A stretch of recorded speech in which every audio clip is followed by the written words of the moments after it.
গল্পের নাম শীতের রাত। এই গল্পটিকেও সিরিয়াস মাইন্ডে নেবেন না। গল্পটি শুধুমাত্র বিনোদনের উদ্দেশ্য তৈরি। গল্পটি সম্পূর্ণরূপে কাল্পনিক।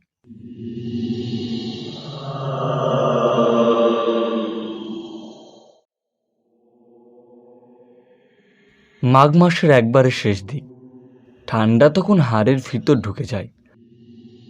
আমি তখন কাশীপুর গ্রামে, মামা বাড়ি। সন্ধ্যার পরে গ্রামের লোকজন চুপচাপ। কুয়াশা এমন ঘন হয়ে যেত যে এক হাত দূরের জিনিসও ঠিক মতো দেখা যেত না। একটা অদ্ভুত ঘুম ঘুম ভাব নিয়ে আমি বিছানায় শুয়ে পড়েছিলাম। চোখের পাতার ফাঁকে তাকিয়ে দেখি উঠোনে যেন কারো একটা ছায়া, সাদা একটা চাদর গায়ে জড়ানো, মাথায় লাল উলের টুপি, ঠিক যেন আমার মার মতো।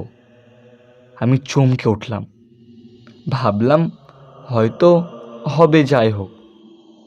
আমার মা তো গত বছরই চলে গেছেন ক্যান্সারে।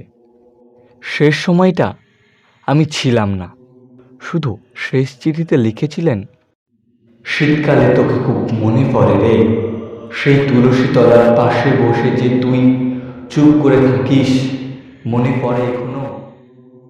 তুলসী তলার পাশেই উঠোন, আর ওইখানেই তো ছায়াটা দাঁড়িয়ে। আমি দরজা খুলে বেরিয়ে এলাম।